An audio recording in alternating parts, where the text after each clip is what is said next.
So we'll start by settling the body,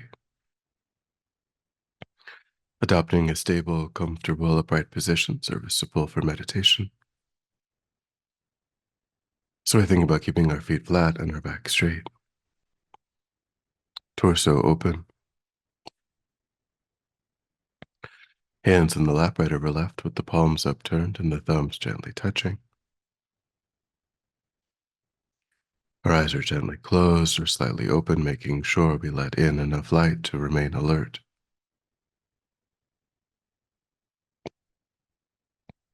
We try to maintain an awareness of not slouching, not leaning, but we also let go of any unnecessary tension or rigidity in the body, relaxing into a stable, comfortable, upright position, just allowing the body to fall into place.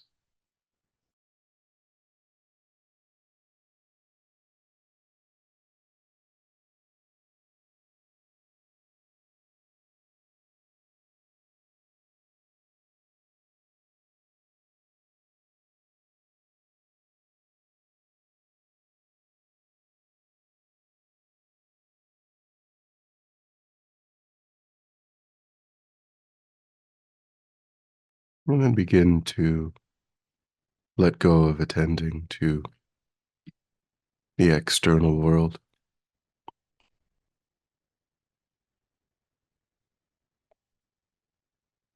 moving the mind, moving your awareness inward, constraining it just to the body and mind,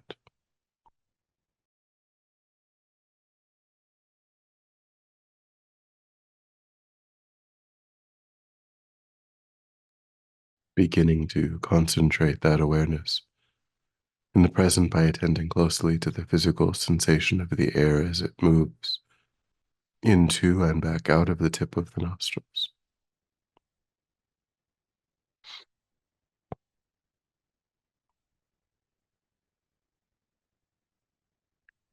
Giving yourself the instruction to notice quickly when anything other than that one physical sensation is arising in the mind, and without judgment or frustration, lifting your awareness up from those distractions and placing it gently but firmly again and again on the breath.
And then when the mind is more calm, we generate a broad, altruistic motivation for our time, taking a moment to see oneself as the recipient of this vast interconnected web of kindness coming from all sentient beings,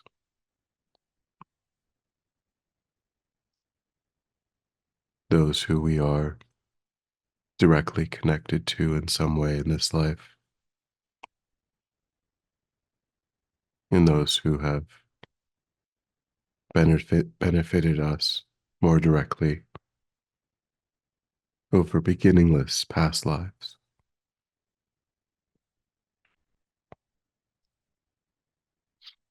Thinking whether that kindness has happened now or in the past,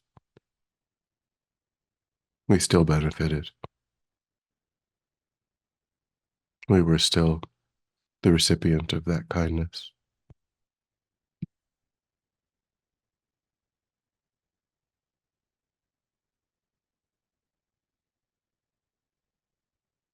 And we developed the wish, a strong wish, to repay that kindness, thinking that now that I have achieved a perfect human rebirth with all of the leisures and endowments,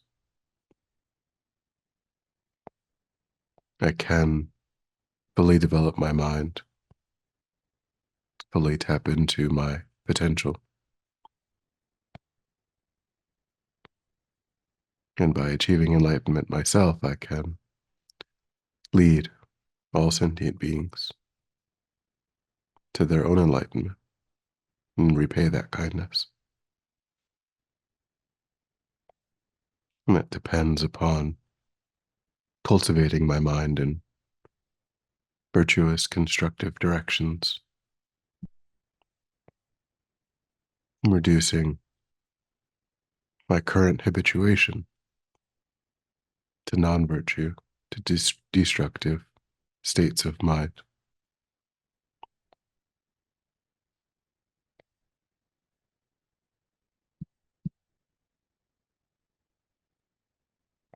So I think the purpose of our time is to move in that constructive direction, to begin to deepen that process of inner transformation.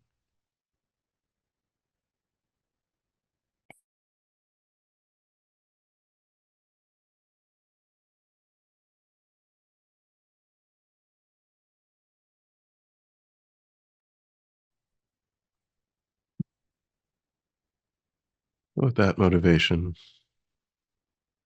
Geshe-la recently taught on the need for introspective awareness, the need to have a deep understanding of what is arising in the mind, moment by moment in daily life. So we can look again at what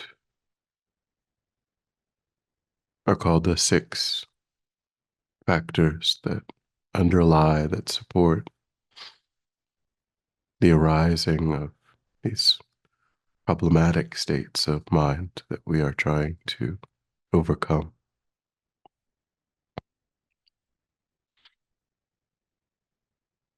The first of these is the fact that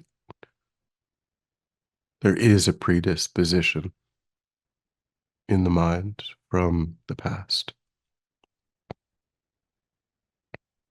That earlier in this life, and from the Buddhist perspective over beginningless past lives, we have responded to difficult situations with anger. We have responded to objects of attachment with clinging, and so forth. And So the mind isn't always experiencing anger or jealousy, covetousness.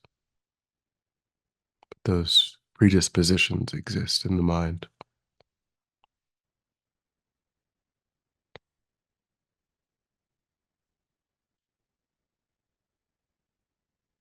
So think back over the last few weeks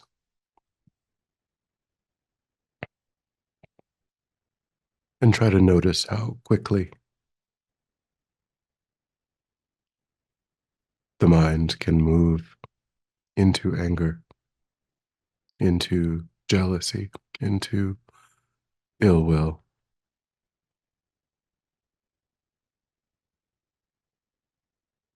into deluded pride.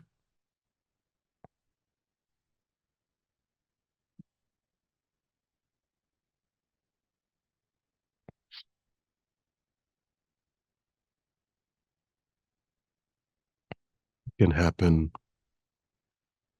in one moment. The mind can be peaceful, calm,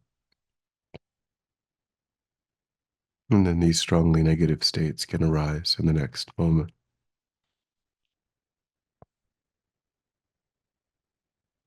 See how that has been operating in your own life.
And also try to look for patterns.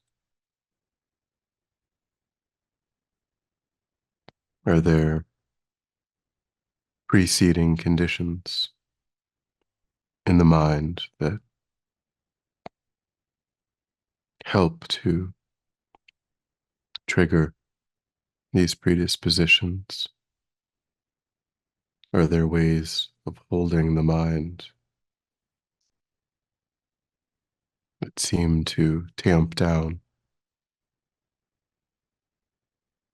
the activation of these predispositions? Are there certain people, certain situations that keep being involved?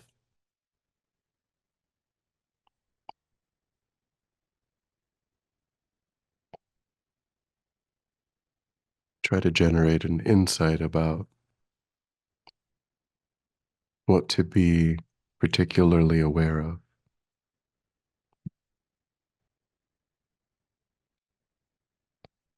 what might signal in advance the triggering of this predisposition.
Thinking about these triggers brings us to the next factor, the contact with objects of attachment, objects of aversion. An object can be an animate object like a person, or it could be inanimate, something we wish to possess,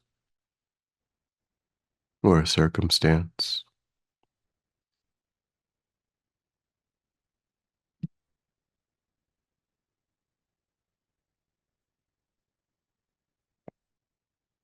I think that when I come into contact with objects that I personally find pleasant, enjoyable, then I cling to that contact, the wish to not be separated from that object, arises in the mind. Fear of being separated from that object arises in the mind.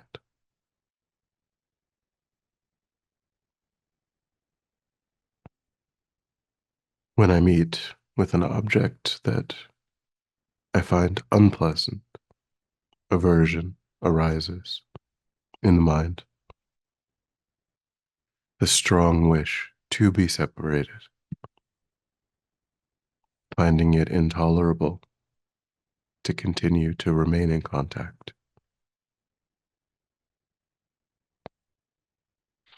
So again, think back over the last few weeks or months.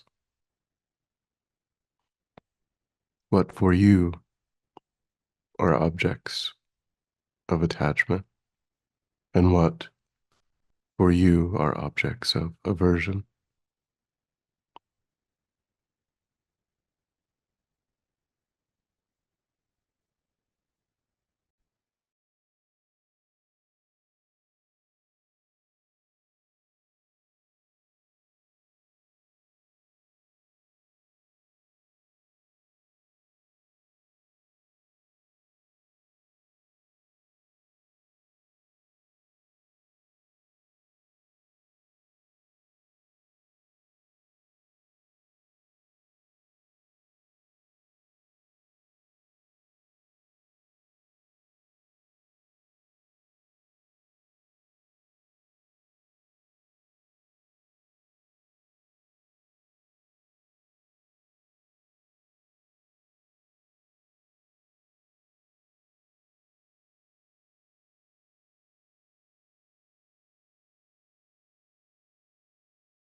And thinking of the strongest reactions that we have to some of those objects of attachment or aversion. Are there some objects where it would be wise to try to reduce how often we come into contact with them because of the fragility of our own minds? Do we need to keep some distance from some of those objects that seem to trigger the strongest reactions?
And then in relation to other objects, how can I relate in a more balanced, realistic, holistic way? What are the ways in which I can remind myself of the impermanent nature of these experiences, whether pleasant or unpleasant? And what are some ways that I can remind myself that there are no objects that are entirely pleasant when there are no objects that are entirely unpleasant? See them more realistically.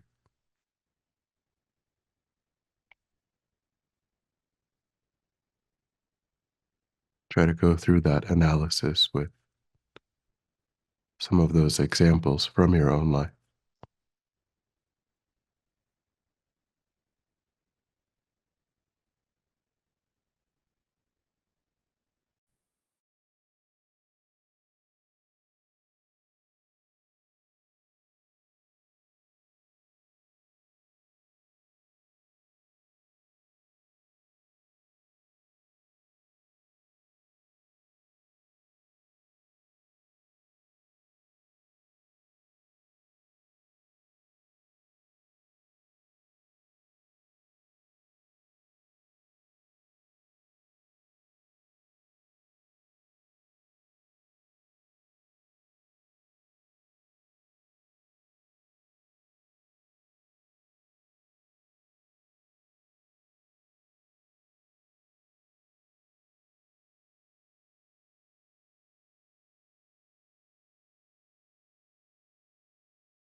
And then when you're ready, we'll come back together.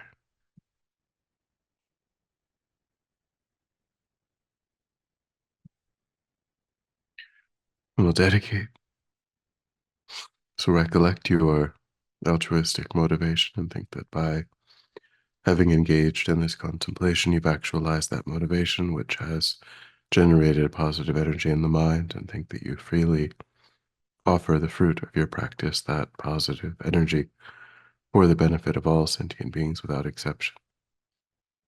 Thinking strongly when that positive energy ripens, may it serve as a cause and condition to eliminate war and conflict, poverty, famine, disease, disasters, all painful inner and outer conditions. May it fully ripen the minds of all sentient beings. May they quickly meet perfect teachers and arise in the state of full enlightenment. May I too achieve the state of enlightenment in order to work for the benefit of sentient beings perfectly.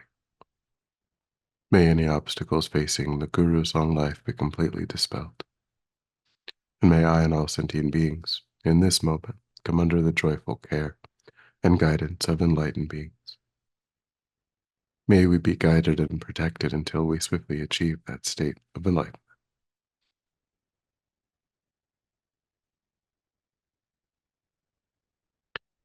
Thank you.